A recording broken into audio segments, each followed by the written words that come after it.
cannot live a healthy whole life because there's no way they won't look at me through that lens forever. Mm-hmm.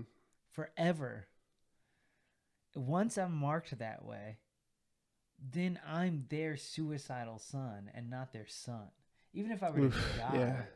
even if I were to die, I'd still die their son, and they'd be like, "We didn't know," and they'd be upset that they didn't know. But you want me to live the rest of my life with them being like, "Well, can we say this around him, or can we, or is this too heavy for him, or whatever, or like handle me with kid gloves, Mm-hmm. or like I'm some burden."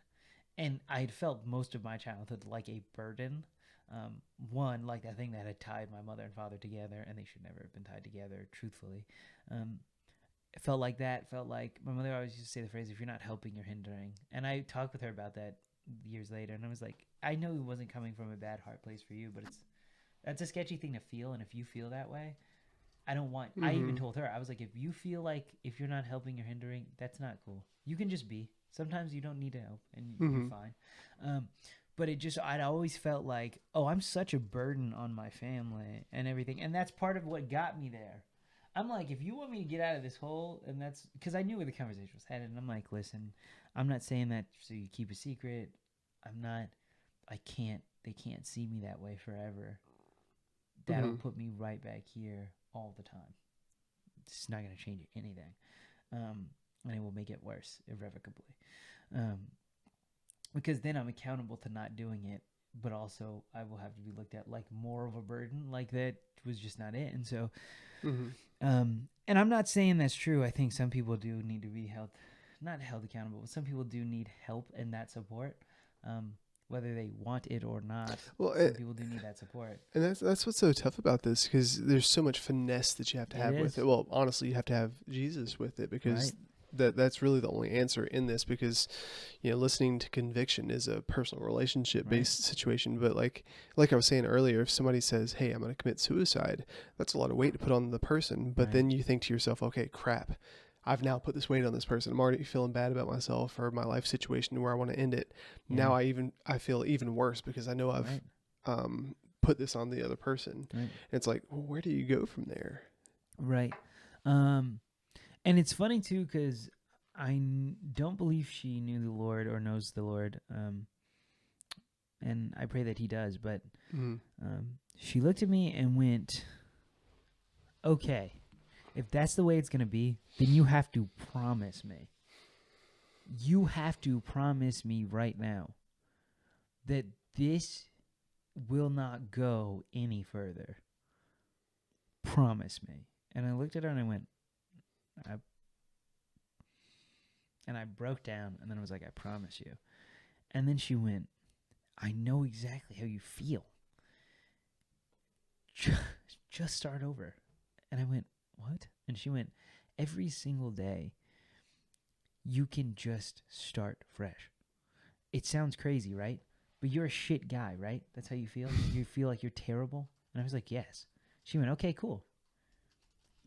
Tomorrow, don't be that guy. Be a different guy. Figure it out. If you feel like you're absolutely," and here's the truth. Here's the truth to anybody listening. If you feel like you're at rock bottom, sweet. It cannot be any worse. If you feel like this is the absolute worst, I literally, it's so bad I'm going to end my life, make tomorrow better because you're at rock bottom. So you know how rock bottom feels. You won't always be at rock bottom. So it can only get better. Like it literally can only get better. That's the beauty of rock bottom. Like that's it was and it was that was the freedom I was chasing, was to just be like, oh shit, and obviously I wasn't having a good time then, and I still had some real shit time in the immediate aftermath of that conversation for the weeks after that. Yeah, yes, I was still at rock bottom, but she was like, dude, all you have to do is begin again. And I ended up getting it tattooed on my wrist by a friend in a basement, a metal. Um, but she was like, all you have to do is begin again every day. She's like, one day you're not going to be a shit dude. Like one day you're going to wake up and you're not going to be shit. And then the next day, start fresh and try to be better than you were that day. Or, man, if it's a fucking terrible day, okay, chalk it up. She's like, there are people who don't get new days. Don't take away the new days you get. You could be somebody's best person tomorrow, even if you feel like you're the worst person to everybody right now. She's like, if I would have died, I wouldn't be having this conversation with you, and you would die. And I went, well, like, fuck, you're right. Like, you say, like, you're trying desperately to save my life, and even if I were to end my own life still, you at least got the opportunity to try to save my life because you didn't end your own life. It's like, it's fucking incredible. Like, plus the fact that truly, and I could recognize the Lord in it and being like, oh, you really read something that I didn't write, which prompted you to have this conversation, which is absolutely accurate to what I'm about to do. There's a miracle in that, and I could recognize that part, so that helped. But she was right. Like, just begin again. And I didn't even know the word of God, like the Bible, super well at that point, like that. But, you know, behold, all things have become new.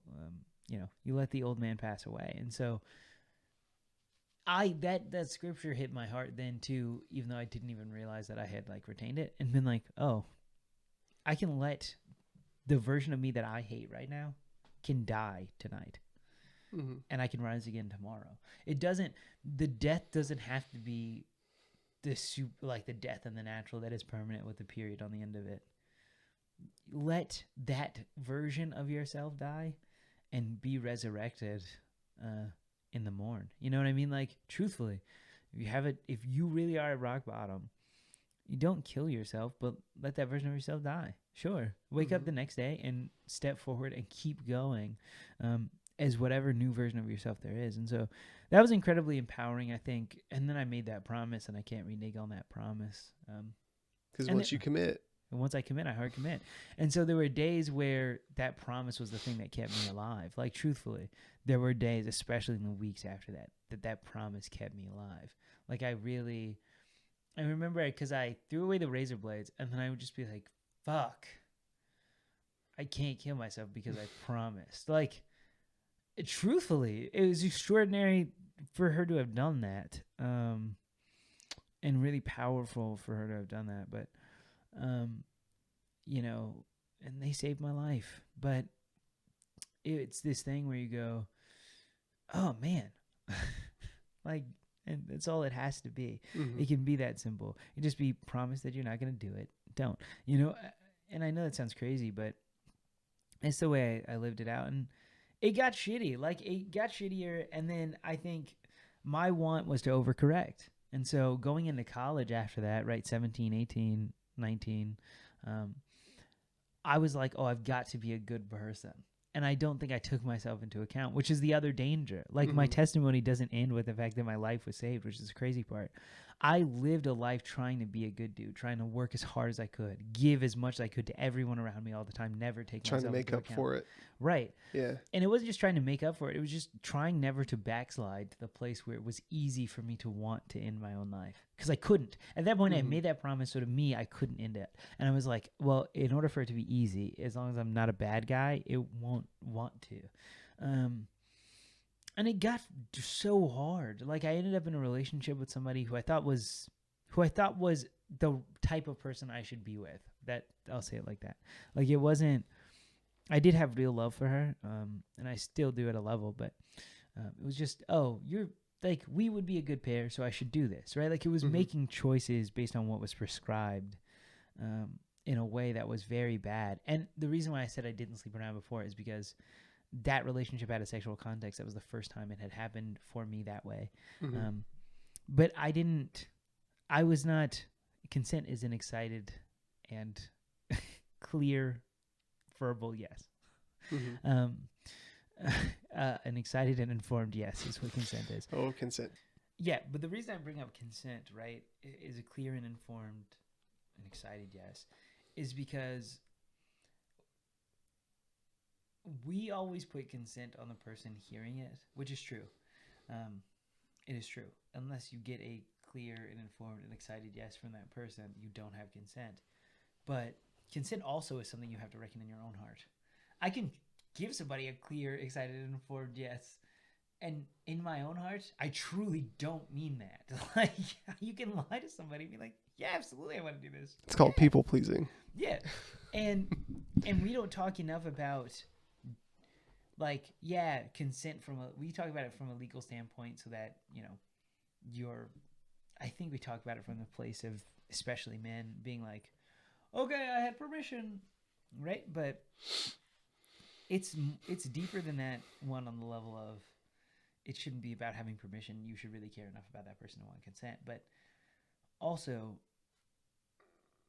wow, in my own heart, am I dealing with the weight of that type of relationship that I'm about to enter with this person? Even if you sleep around and you feel like that's cool, you still have to be understanding of that's a different kind of relationship you're about to enter with that person. Do you, in your heart, consent? Like, do you give yourself permission to do that? Not just what you give that other person permission. Do you give yourself permission to do that? Is that a safe space for you to enter into?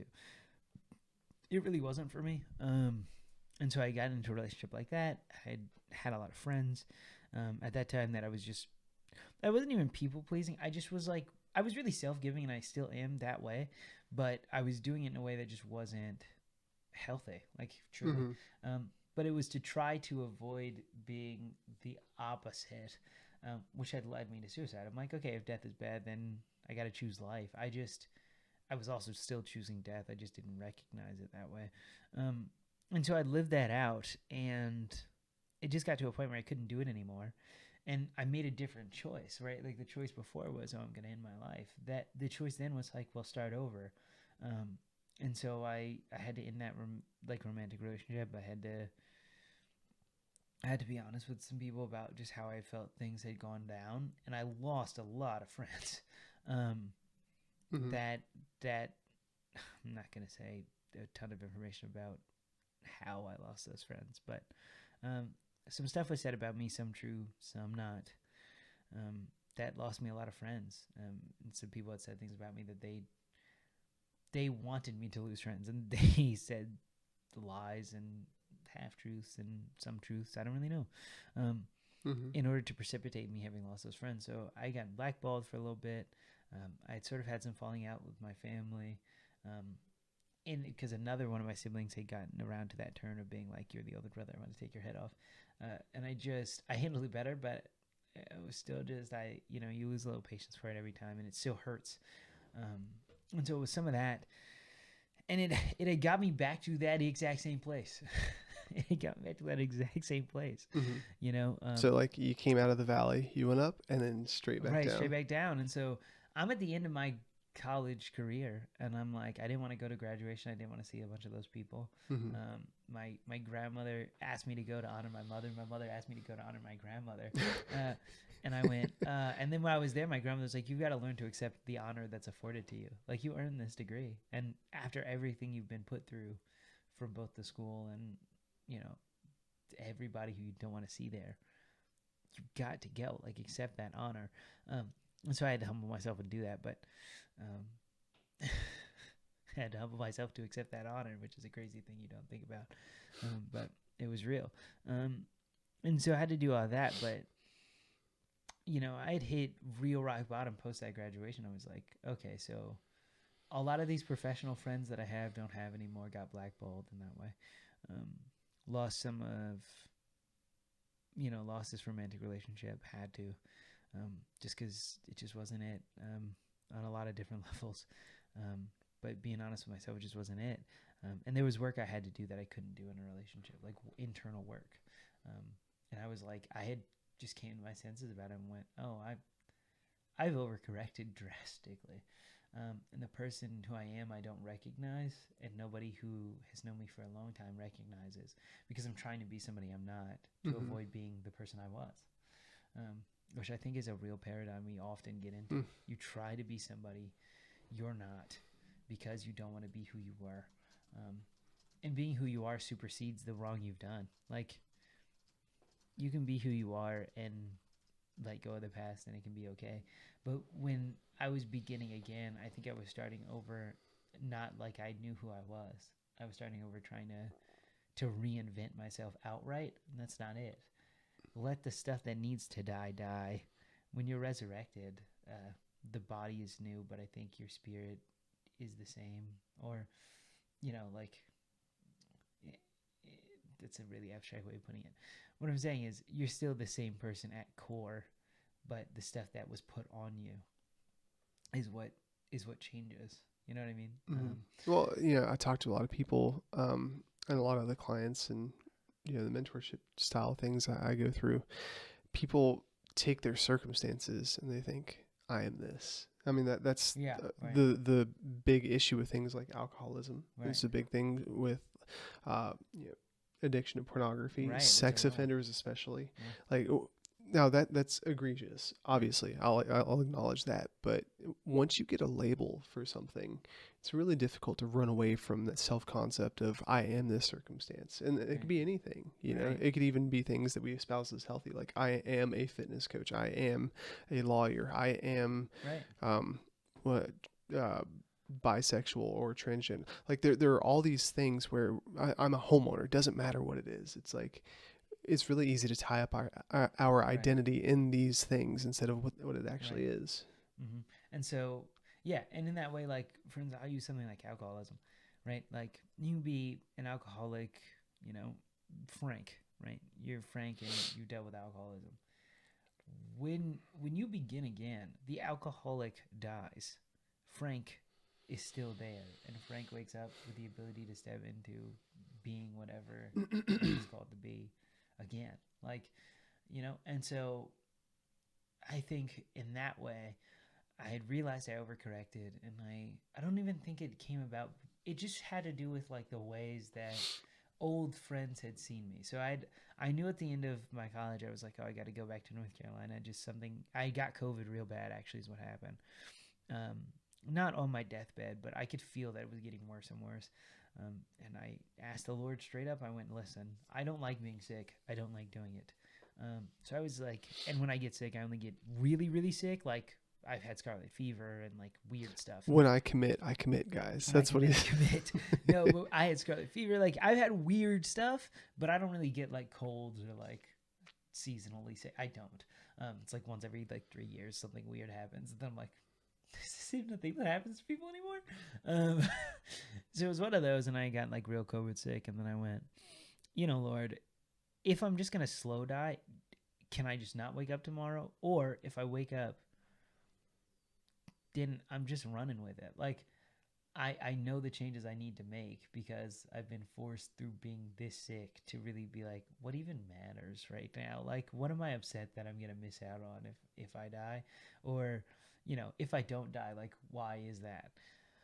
And then that way it became clear to me. I was like, man, I've overcorrected drastically. Like, I don't care about anything right now other than sort of doing the Lord's will. And just like being myself in the best way that I can, and trying to be cool to the people in my life, like just to be good to them.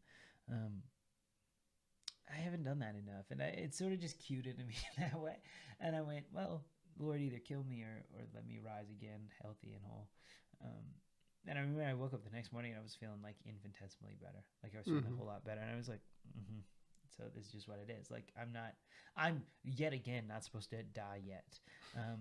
And I was like, that's so fun. Ha ha ha. And I joke about it to this day. Like, listen, man, I love when death's sweet release comes. I know where I'm headed when I die. I just want to see Jesus. That's really about it. And I see him on this earth all the time. I do, actually, sincerely. And I see him in subtle ways. It's not like he's not here, but life does suck sometimes. Like, it really does. It's a slog. I'm like, when I get that, I don't want it to come any sooner than it should, but I will graciously accept my gift of eternal life in heaven when I get to inherit that part of it. So for me, I was like, Lord, I just got to be here a little longer.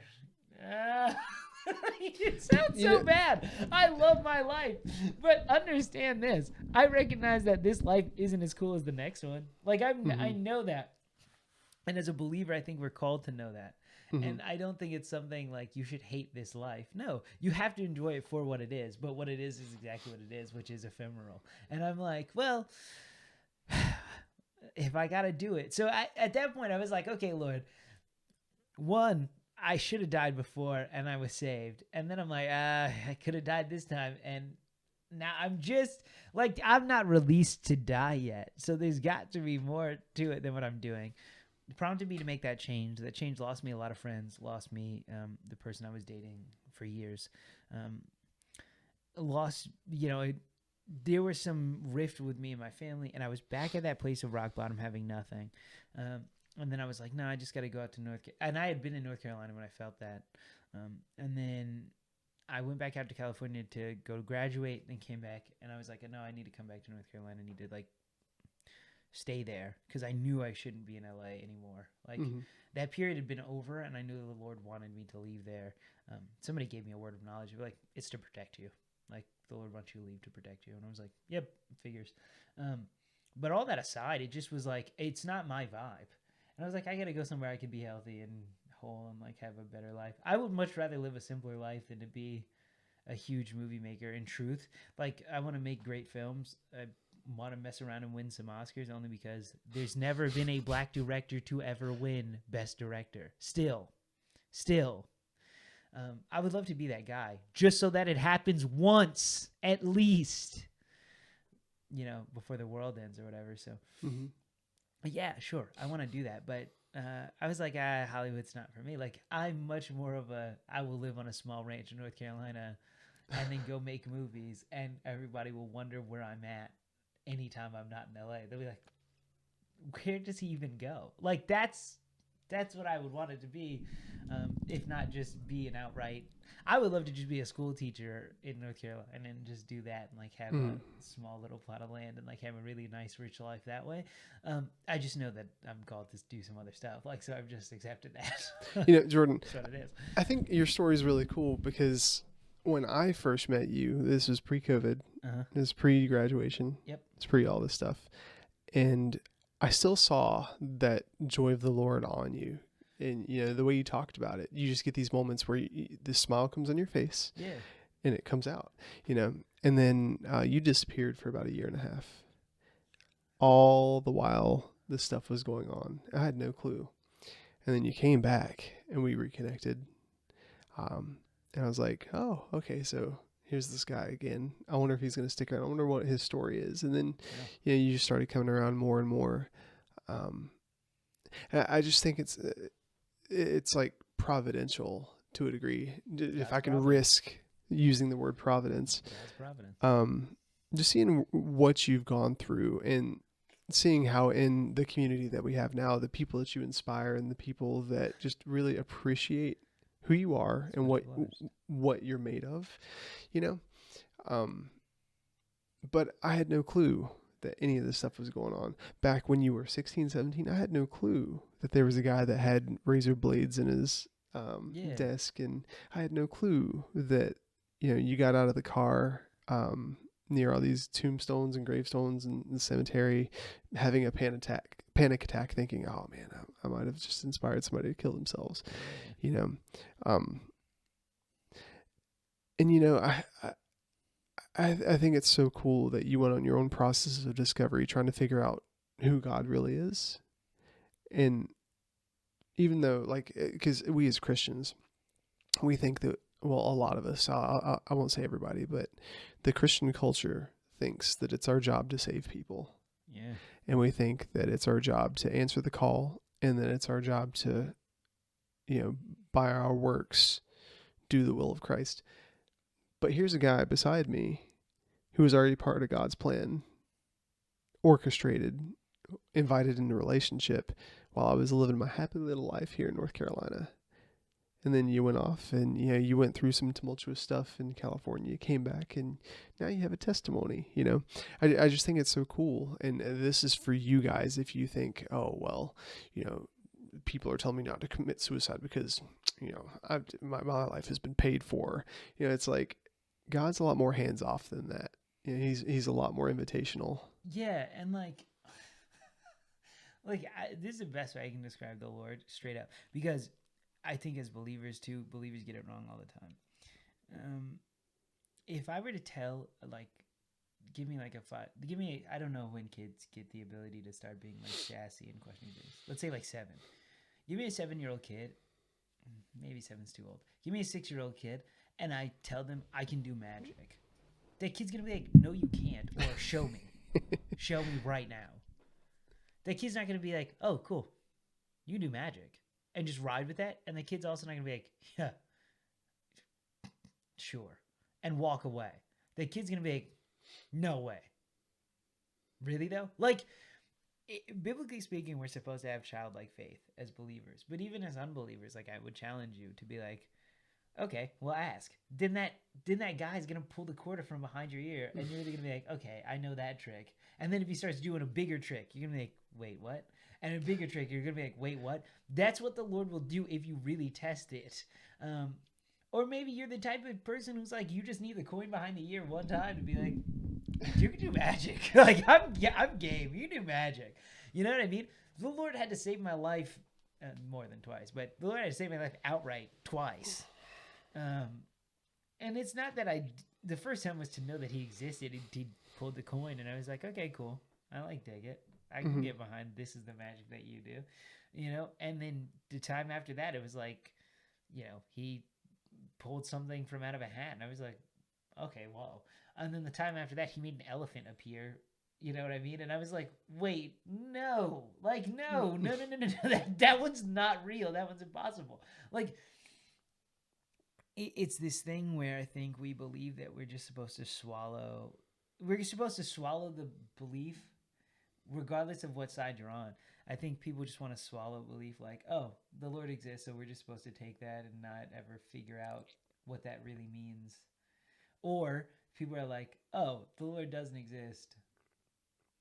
Okay. And you never challenge that. Why not? If the Lord existed, it would only be better for you. Like, well, a lot of people don't believe that. Like, there's this guy I'm talking to right now who said, I'm agnostic and I want to believe there's a God, but if I did believe there's a God, it wouldn't be the God of the Bible for X, Y, and Z reason, where they believe that God is fire and brimstone, angry, hateful, unloving. Oh, man. And the thing is, the Lord has always loved somebody. He's actually always kind of loved everybody. He just doesn't like sin, but he's always loved somebody. Even like we look at the story of the Israelites and like the people who come against them, and we're like, oh, well, the Lord's evil or whatever because he was like taking all these people out. That's because he was like, yeah, you can love me. Who loves me? And they were like, oh, I love you. And then he's like, yeah, so if somebody's gonna kill you, I'm gonna stop them. It's real love. It's real love. Like, the woman who I coincidentally am in love with, if somebody tried to just walk up and like stab her and I did nothing, it would be kind of weird. It would be pretty weird. I don't even in theory think that there's no way I'm not going to be like, no, stab me instead, or push her out of the way, or punch that guy in the face. Like, yeah, I absolutely would. And I think it's just this thing where it's so hard for us to accept the love that's being afforded to us. If that person is doing the magic trick, is only doing it because they just want you to see a magic trick. Like, that's the thing about the Lord too. It's not like, oh, look at me, I can do magic. It's, I want to add some wonder to your life, so let me show you this cool magic trick.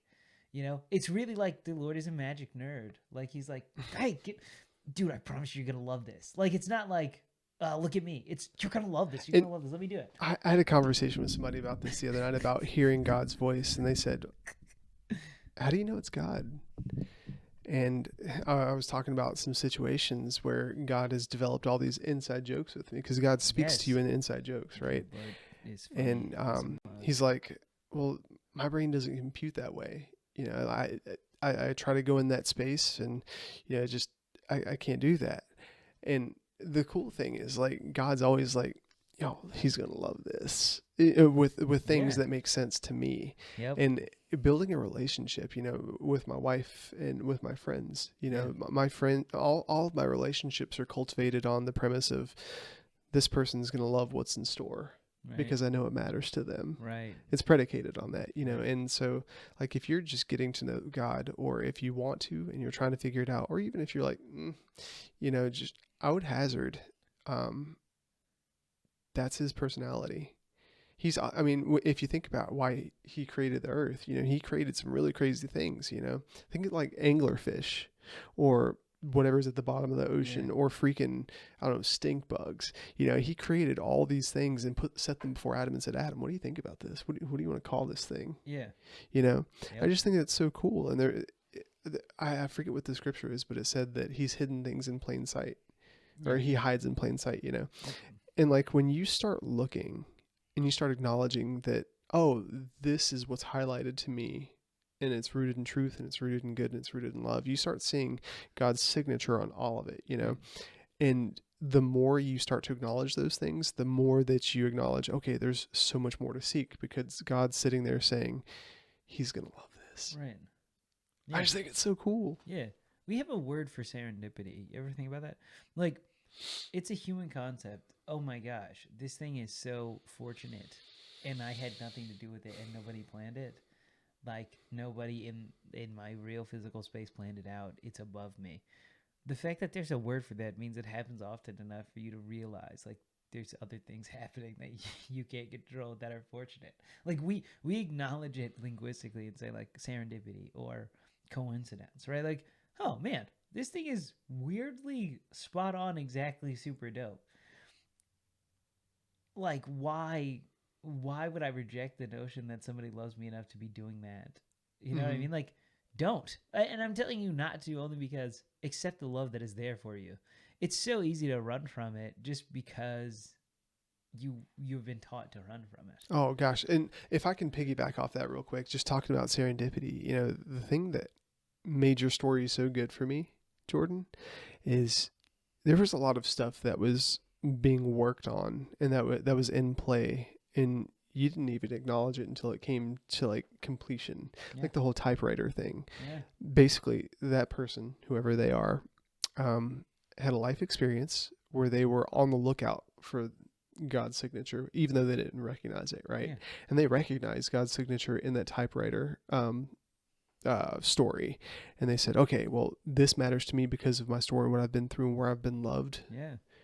I'm going to do the same for you. Yeah. And then you saw that, and that serendipitous moment, or that coincidence, and you're like, okay, well, there's some good in this, but I'm going to keep trucking on. And then as those things continued happening, it's like, wait a minute. Yeah. There's a theme here. There's something behind this, because, you know, and you guys might feel this too. A lot of times there are things that line up in life that really shouldn't line up as frequently as they line up. I mean, look at the odds, you know, and then a lot of people like to explain those away just because, believing that, one, there is a God, and two, there is a God that loves me, and three, there's a God that loves me and wants to have a relationship with me. And that's the cause behind all this. And Jordan Peterson recently said this. He said, if we lean into the fact that God is real, what the heck does that actually mean for mankind? Jordan Peterson, who is I believe initially he was an atheist, then agnostic, and now I believe he's leaning more towards Christianity. But he's doing it in a pragmatic, like, okay, let me figure out A plus B equals C. Right. And Sometimes he you recently need said that. that. Yeah. I just think it's so crazy. Yeah, because I'm like, dude, you have to think too. That movie that I wanted to finish before I ended my own life ended up being my like portfolio piece that got me into the best film school on the planet. And I had never owned a camera until I graduated high school. Like, I borrowed cameras and such to shoot a documentary. That documentary kept me alive long enough to have been saved. And then also kept me alive long enough to have been saved, and coincidentally was the thing that I actually needed to be doing with my life instead of going to NASA. Like, it just kind of makes more sense if there's a plan. Like, it makes less sense if there's really nothing else happening behind the scenes. And life can be terrible sometimes. Every good and perfect gift comes from the Lord, right? Is what the Bible would suggest. So, yeah, life can be terrible sometimes. I'm not trying to tell you it's not. Actually, as a matter of fact, I'll be the first person to tell you, life sucks. I will graciously accept my death when it comes in its time. But you can make it not suck. And the Lord wants it not to suck for you. You can't, if you run from the love that is there for you, it will always suck no matter what. Like, no matter what. You can literally have the ability to perform miracles yourself outright.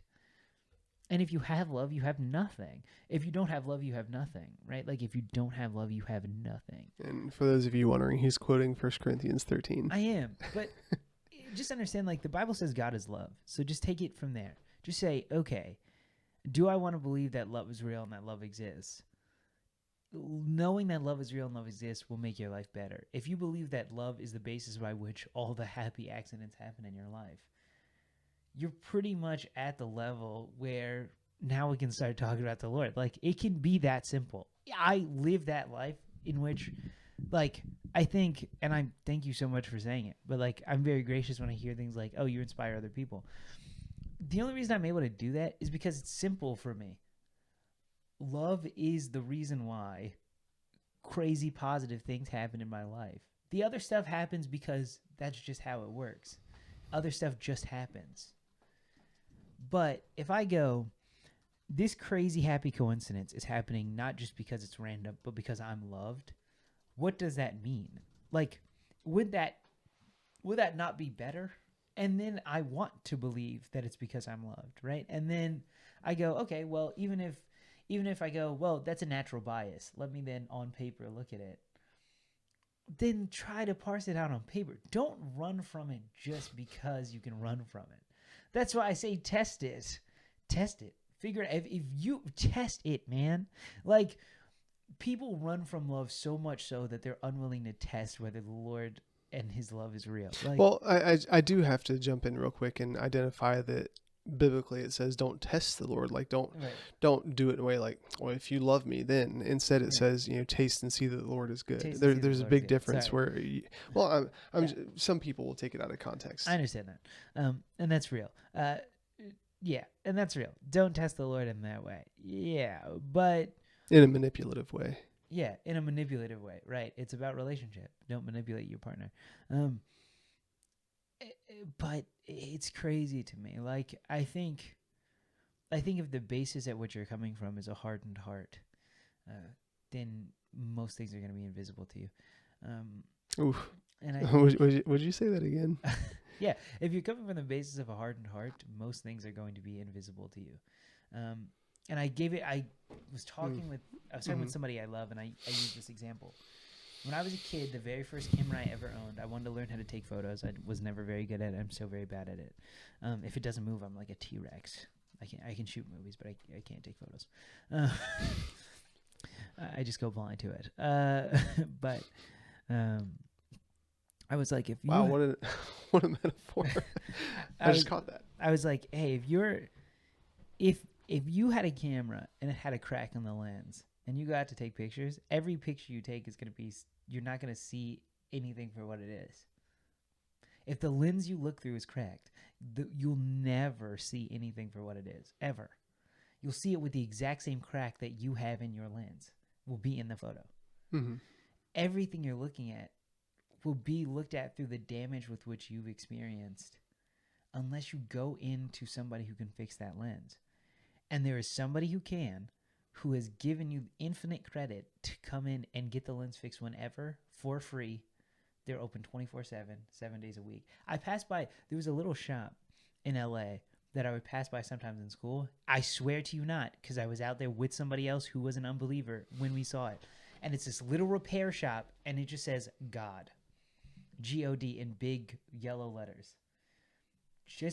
God was on that. And I went, what? And she went, what? And I went, what? And it's a repair shop. It was open 24/7. We were there at like 4 a.m. and the lights were on and somebody was in there doing something. And I went, was it an acronym?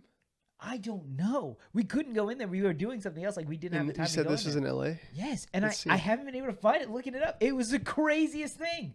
But somebody else was with me who didn't believe. And I went, whoa.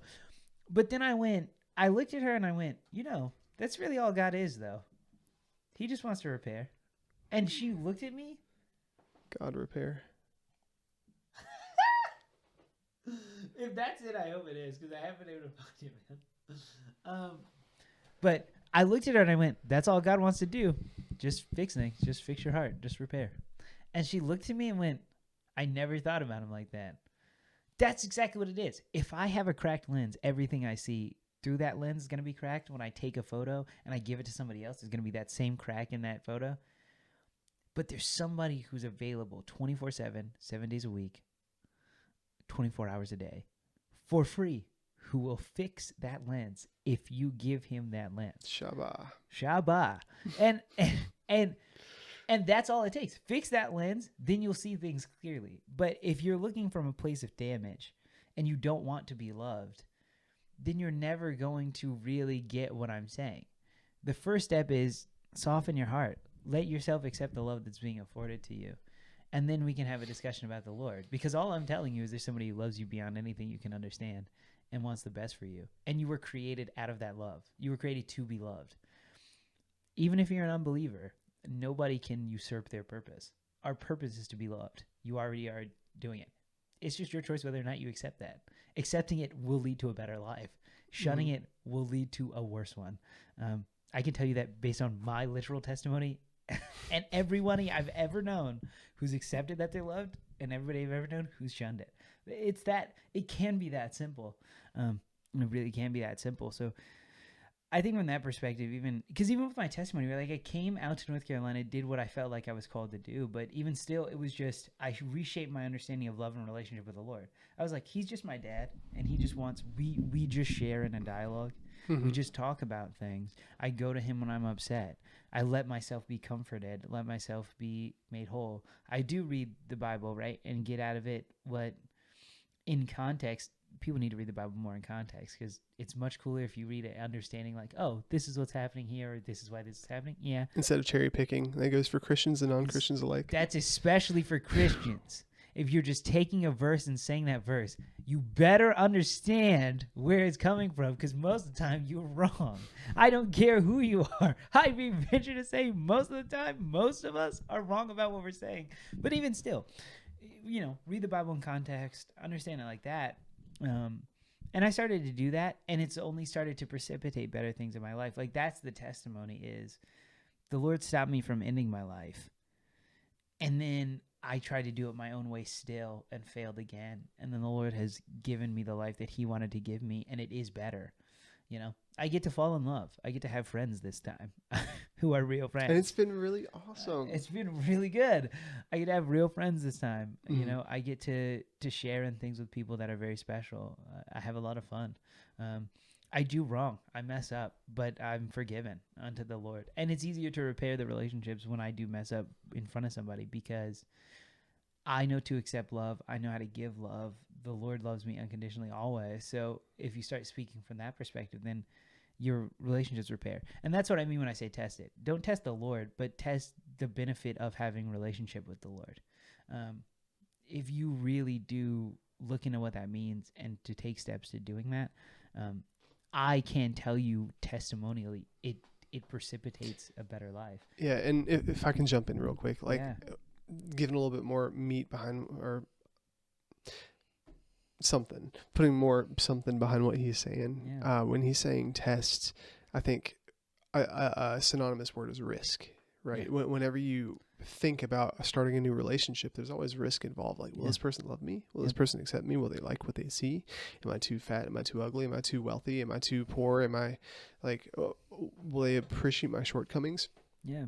And so when we're talking about test the Lord, or taste and see that the Lord is good, really what we're doing and what we're saying and what we're suggesting is espousing to you. Risk that he loves you, risk that he cares enough to give you grace, risk that there may have been somebody that died so that all the stuff that you try and make up for in your life, like Jordyn was doing, you don't have to.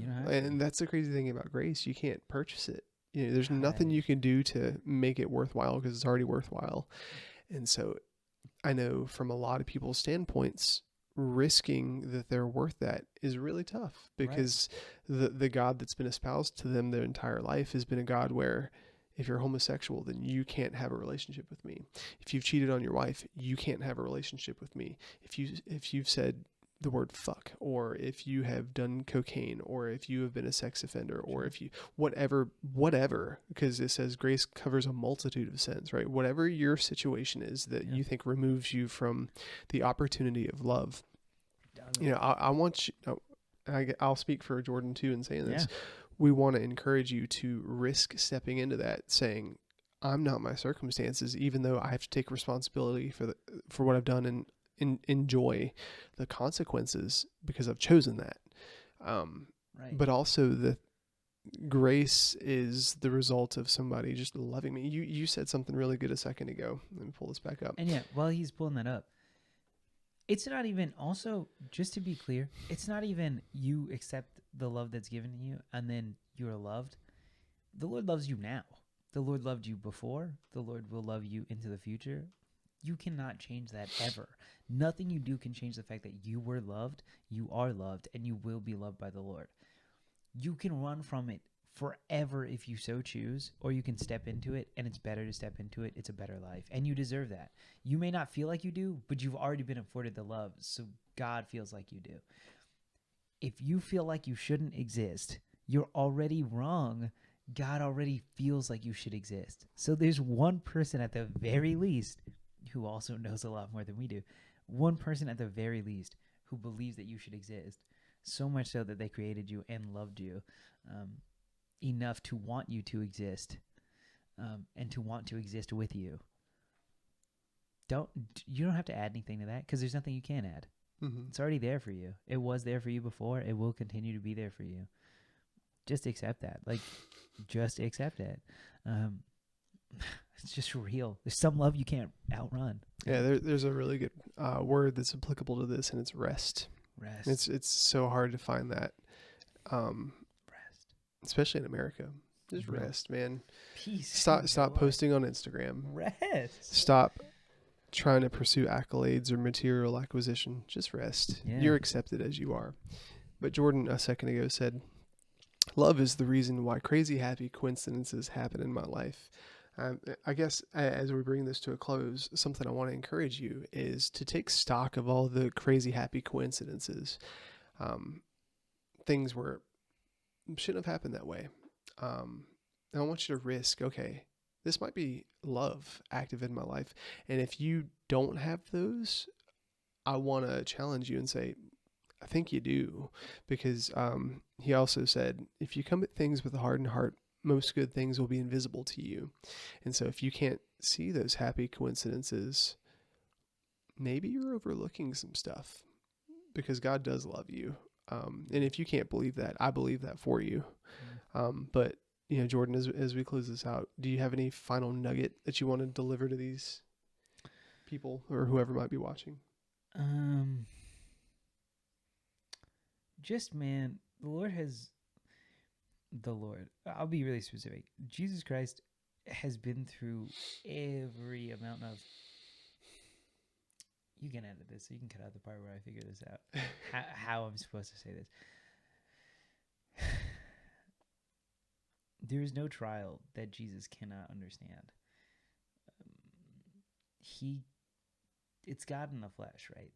God came in the flesh to die and sacrifice so that we could step into a relationship with him. And I know that sounds like big stuff, but to make it simple, God existed as a person so that he's relatable to and for us. That's a big part of it. He knows what you're going through because he went through it as a person. He was beaten, he was punished and jailed, and he was hungry and thirsty and tired, and he got angry and he got annoyed and he mourned and cried and laughed and drank and had revels and fun. There's nothing you're going through that he doesn't understand, because he came as a person so that he could share in that with you and understand it with you. If you feel like you got to separate yourself from God because he really doesn't get what you're going through, or he must hate you because you're going through it or whatever, no. He knows exactly what you're going through. And there are times where he hated it just as much as you did. And he hates it for you because he relates to you like that. And you can relate to him like that. And if you can't have a relationship with him in the abstract because you find it hard to love somebody, have a relationship with him because he knows exactly what's up. Like he knows what you're going through. He's been there. If that is what you need as the basis of your relationship, then start your relationship with the Lord there. Be like, this experience is shitty and I hate this. He knows, and he's right there with you. Maybe he's like, yeah, it is shitty, and you should hate it. I'm dead serious. Don't run from it because you think that he doesn't know, because he does. He came as a person so that he could, so that you couldn't say that. Yeah, and if you're hearing this and you're thinking, I'm not good enough, I'm not clean enough, you got to think about how Jesus lived his life. Like I would encourage you to go through the Gospels, like see how he lived his life, with the people that were clean. Those are the people that he cracked whips at. Right. And I think it was in John where it says that the world doesn't need a doctor, or it's not the healthy that they need the doctor, it's those that are unhealthy. And he lived his life with prostitutes, washing people's feet. Yep. He hung out with people back then that were lepers and tax collectors because that was the bad thing. Yeah. He didn't hang with the people that were righteous.